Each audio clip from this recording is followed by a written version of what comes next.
आनंदी नव्या मालिकेच्या आजच्या 15 एप्रिलच्या भागात जबरदस्त ट्विस्ट आला आहे प्रेक्षकांनो. म्हणजे सुरुवातीला होतं असं, आनंदीच्या ब्रेल लिपीच्या आयडियाने अशी काही कमाल केलेली असते की ऐनवेळी बाजी पालटतो युगंधर आणि ते कॉन्ट्रॅक्ट युगंधरलाच मिळतं, तेही शलाकाच्या नाकावर टिचून. आणि युगंधर सगळ्यांसमोर शलाकाला तिची लायकीही दाखवून देतो. पण आता आनंदीने इतकी मोठी कामगिरी फते केली म्हटल्यानंतर युगंधर तिला बक्षीस देणारच ना. आणि त्याने ते शिर्केमार्फत आनंदीपर्यंत पोहोचवले. पण प्रेक्षकांनो, 15 तारीख आली आणि आता मालिकेत होते एका राक्षसाची एंट्री. हो, राक्षसच. तो म्हणजे युगंधरचा छोटा भाऊ. आता आबांच्या काळजाला असा काही घाव बसतो तो येणार आहे म्हटल्यानंतर आबांनी आधीच आपल्या नातींना सावध केलेलं असतं आणि युगंधरने त्याला ताकीदही दिलेली असते. पण या राक्षसाच्या चाळ्यात अडकणार आहे आनंदी.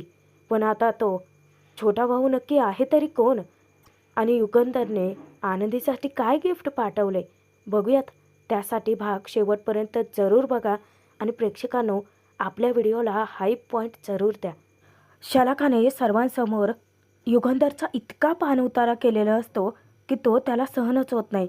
रागाच्या भरात तो निघून जाणार. शिर्के त्याला गळ घालतो की मालक साहेब थांबा, मी हवं तर पाया पडतो तुमच्या, इथून अजिबात जाऊ नका. तेव्हा युगंधर चिडतो, शिर्के कशी बोलते बघितलेस का? एकतर चोऱ्या माऱ्या करायचा आणि उलटा आमचाच अपमान करायचा. तेव्हा शिर्के समजूत घालतो की मालक साहेब ऐका ना, अहो तिला तेच पाहिजे हो, तुम्ही अजिबात इथून जायचं नाही आहे. आपण प्रेझेंटेशन बी देणार आणि डिझाईन बी सादर करणार. युगंधर विचारतो की ते कसं शक्य आहे शिर्के? अहो आपला हुकमाचा एक्का आता तिच्या हातात आहे नवं.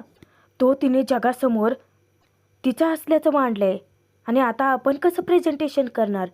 शिर्के सांगतो की साहेब मालक साहेब हे बघा, हुकमाचा एक्का जरी तिच्याकडे असला ना तरी डाव अजून संपलेला नाही आहे. त्यामुळं ऐका माझं, जाऊ नका इथनं, बसा पुन्हा. शिर्केच्या शब्दाचा मान राखत युगंधर पुन्हा आपल्या खुर्चीत येऊन बसतो. शलाका त्याच्याकडे हसून बघत असते, त्याची मजा लुटते. शिर्के फॉरेनरला सांगतो की चला आपण सुरू करूया पुण्यांदा आणि तो आरतीला खुणावतो. युगंधर शलाकाच्या समोर मान खाली घालून बसलेला असतो.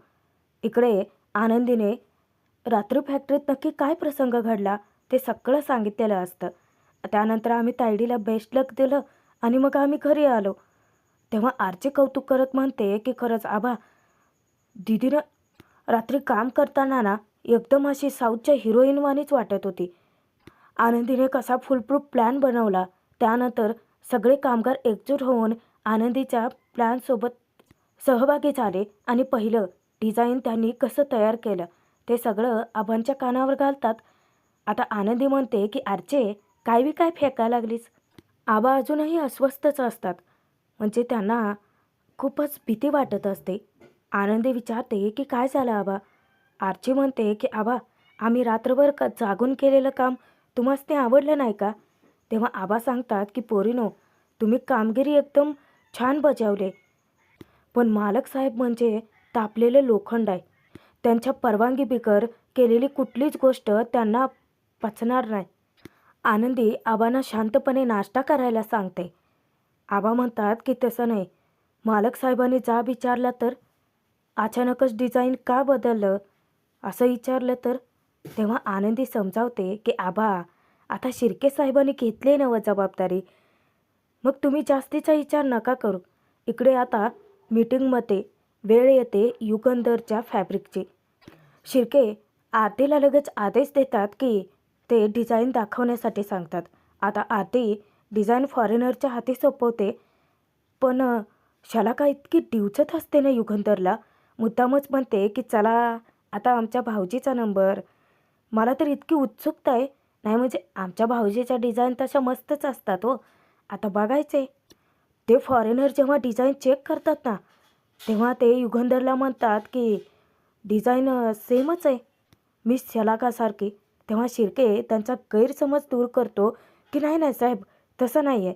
म्हणजे कापड जरी फॅब्रिकचं सारखं असलं ना तरीसुद्धा डिझाईन पूर्णपणे वेगळी आहे. म्हणजे जमीन आसमानाचा फरक आहे हो. आते सांग सगळ्यांना. आरतीला इतकं दडपण आलेलं असतं आता. आरती आता युगंधरच्या डिझाईनबद्दल माहिती द्यायला सुरुवात करते ती आदरातिथ्याने. नमस्कार मॅडम. हे कापड फक्त बघण्याची गोष्ट नाही आहे, तर हाताने स्पर्श करून जगण्याची एक कला आहे. फॅशनमध्ये जगाला वाटतं की नुसती चकाके, पण आम्हाला असं नाही वाटत साहेब. फॅशन म्हणजे आमच्यासाठी दोन संस्कृतींना जोडणारा एक जिवंत पूल आहे. आता जो ट्रान्सलेटर असतो तो फॉरेनरला जे काही आरतीने सांगितलं ते सगळं इंग्रजी म्हणून एक्सप्लेन करून सांगतो. आता आरती आनंदीबद्दल इतकं भरभरून बोलते. ती सांगते की हा विचार आमचा कोणाचा नाही, हा विचार जिचा आहे ती माझ्या काळजाचा तुकडा आहे. माझ्यासाठी लई जवळची व्यक्ती आहे ती. आणि असं समजा की आता तिच्या जागी मीच तुमच्याशी बोलायला लागले. आणि अचानकच आता तिथे आरतीच्या ऐवजी आनंदी दाखवले. ती सर्वांना ग्रीट करते की रामराम पाहुणं. आमच्या संस्कृतीमध्ये ना एक म्हण आहे, अतिथी देवो भव.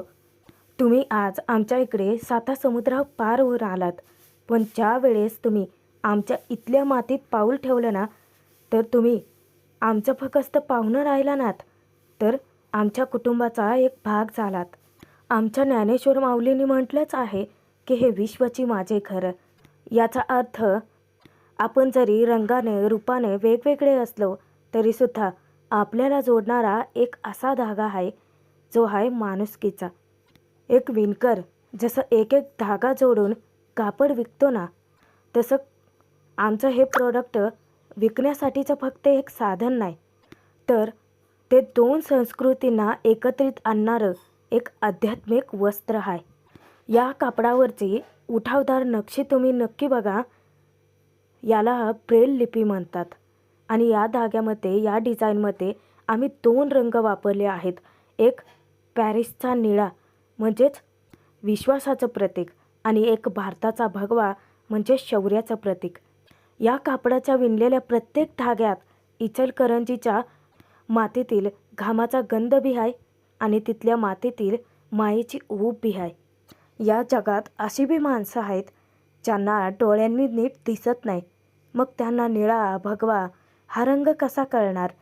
पण या कापडावरती त्यांनी हात फिरवल्यावर त्यांना माणुसकीचा रंग नक्की जाणवल. कारण आम्ही या कपड्यावर ब्रेल लिपीत एक युनिक मेसेज कोरलाय. 2 देश, 2 संस्कृती, एक श्वास, माणुसकी. म्हणजेच नजरेपलीकडचं एक अनोखं नातं. त्यामुळे हे फक्त कापड नाही. जेव्हा एखादी व्यक्ती हे कापड नेसून बाहेर पडेल तर ते 2 संस्कृतींनी जोडलेलं असेल. आता युगंधरला इतका अभिमान, इतका गर्व वाटत असतो आणि शलाकाचं थोबड बघण्यालायक झालेलं असतं. आरतीने इतकी छान कामगिरी फते केलेली असते की युगंधर तिच्यावरती प्रचंड खुश असतो. आता सर्वजण तिथे तिच्यावरती टाळ्यांचा वर्षाव करतात, कौतुकाचा वर्षाव करतात आणि शलाका खाडकन जागे होते, सैरभैर होते. युगंधर आरतीला खुणावतो तेव्हा आरती शिर्केच्या बाजूला येऊन थांबते. तेव्हा ते फॉरेनरला इतकं दुःखचा उमाळा येतो दाटून. ती म्हणते की माझी लहान बहीणसुद्धा अशीच अंध आहे आणि तिला ही युनिक आयडिया इतकी मनाला भावलेली असते, इतकी आवडलेली असते की त्यांच्यामध्ये आपापसात चर्चा चालू होते. आता मात्र शलाकाचा धमाका फुसका निघाला आणि शेवटी बाजी ही युगंधरनंच मारलेली असते. कारण ते फॉरेनर आता डिक्लेअर करतात the deal goes to Yugandhar Nimbalkar. आणि नाव ऐकून शलाकाला जणू कानात शिशाचा रस ओतल्यासारखं होतं. तिची तळपायाच्या मस्तकात गेलेली असते. कारण युगंधरने शलाकाला सगळ्यांसमोर चितपट केलेलं असतं. आता ते कॉन्ट्रॅक्ट साईन होतं आणि सन्मानाने ते युगंधरच्या हाती बहाल केलं जातं. शिर्के, आरती दोघांचाही आनंद गगनात मावेनासा होतो. आता शलाकाला तोंड लपवून जाण्याची वेळ येते. पण जेव्हा ती तेथून पळ काढणार युगंधर बरोबर तिची वाट अडवतो. आता युगंधर शलाकाची दुखरीनंच असे काही दाबतो ना, "ओ मॅडम, अहो या टाळ्यांच्या आवाजात तुमच्या धमाक्याचा आवाज दबला की हो. वाजवा ओ मॅडम, अहो टाळ्या तुम्ही बी वाजवा की." त्यावर शालाका चिडून म्हणते की भाऊजी, यावेळी नशिबाने तुमची साथ दिली हे विसरू नका. आता ती सगळं काही नशिबावरच नेऊन आदळते. पण युगंधर तिला असा काही करारा जबाब देतो ना की नाही, हे माझ्या आईच्या आशीर्वादानं आणि माझ्या बायकोच्या समिधाच्या पुण्याईनं घडलंय. फक्त 3 शब्द, खोटं टिकत नाही. तुम्ही आमचं डिझाईन चोरलत, पण नियतीला कसं आपल्याकडे खेचणार ना. पोहोचलं. आता तुम्ही निघू शकता इथे, कारण इथे फक्त सत्याचा आणि कष्टाचाच मान ठेवला जातो. युगंधर स्वतः शालाकाला आता बाहेरचा रस्ता दाखवतो. शालाका तेथून तोंड लपवून निघून जाते. आता शिर्के, आरती इतके खुश असतात. शिर्के युगंधरचं अभिनंदन करतो. युगंधरला इतका अभिमान वाटत असतो. शिर्केचं तो तोंड भरून कौतुक करतो की शिर्के, भारी हां, पण कशी काय सुचली तुम्हाला कल्पना? आणि पोरी, आज ना तू आपल्या कंपनीची लाज राखल्या. तेव्हा शिर्के सांगतो की ही कल्पना मला नाही सुचली. आरती सांगते की माझ्या लहान बहिणीला आनंदीला सुचली ही कल्पना. युगंधर विचारतो की काय, पण ते ब्रेल लिपी का काय म्हणतात ते ते तिला कसं माहिती? आता आरती काही सांगणार, युगंधरला महत्त्वाचा फोन येतो. तो घेण्यासाठी तो बाजूला जातो. शिर्के आरती आणि बाकीच्या इतर कामगारांचं इतकं कौतुक करतो की आरती, काय काम केलं आहे तुम्ही लोकांनी. तेव्हा आरती उलट शिर्केंचंच कौतुक करते. सगळं क्रेडिट त्याला देऊन टाकते. शिर्के साहेब, अहो तुम्ही मालक साहेब नसताना धाडस दाखवलं, निर्णय घेतला, त्यासाठी विशेष तुमचं कौतुक. आता युगंधर जेव्हा परत येतो ना, तेव्हा आरतीला तो सांगतो की तुझी ती लहान बहीण, तिला सांग आता तिला कधी बी कशाची बी गरज लागली तर मला हाक मारायचे. तेव्हा शिर्के आणि आरती इतके खुश असतात. युगंधर विचारतो की पोहोचलं? तेव्हा आरती म्हणते की हो पोहोचलं मालक साहेब. आता ते तडकाफडकी बाहेर निघून जातात. आता बाहेर गाडीपाशी आल्यानंतर युगंधरला एक प्रश्न पडतो आणि तो सुरुवातीला ना शिर्केला खरंच घाबरवून टाकतो.